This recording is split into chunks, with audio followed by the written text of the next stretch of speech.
আপনি কি মনে করেন হাই ব্লাড প্রেশার মানেই সারা জীবনের রোগ? রোজ ওষুধ, স্ট্রোকের ভয়, হার্ট অ্যাটাকের চিন্তা? কিন্তু যদি বলি হাই ব্লাড প্রেশার কোনো রোগ নয়, এটা শরীরের দেওয়া একটা সংকেত। সেফ মেধা ওয়েলনেস সেন্টারে আমরা কখনো জিজ্ঞেস করি না আপনার ব্লাড প্রেশার কত।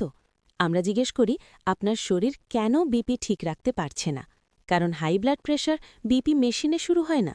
এটা শুরু হয় যখন শরীরে ভিটামিন মিনারেলের ঘাটতি থাকে, টক্সিন জমে যায়, রক্ত ঘন হয়ে যায়, লিভার আর হজম শক্তি দুর্বল হয়, আর স্ট্রেস চুপচাপ নার্ভ সিস্টেম নষ্ট করে। আমাদের ওয়েলনেস সেন্টারে আমরা ব্যবহার করি ন্যাচারাল ইমিউনোথেরাপি। এটা ব্লাড প্রেশারের সঙ্গে লড়াই করে না, এটা শরীরের ভেতরের নিজস্ব বুদ্ধিমত্তাকে জাগিয়ে তোলে, যে জানে কিভাবে ব্লাড প্রেশার নিয়ন্ত্রণ করতে হয়। আপনি যদি শুরু থেকে সুস্থ হতে চান তাহলে বেছে নিন সেফ মেধা ওয়েলনেস সেন্টার। কনসালটেশন পেতে কল করুন 9800808595।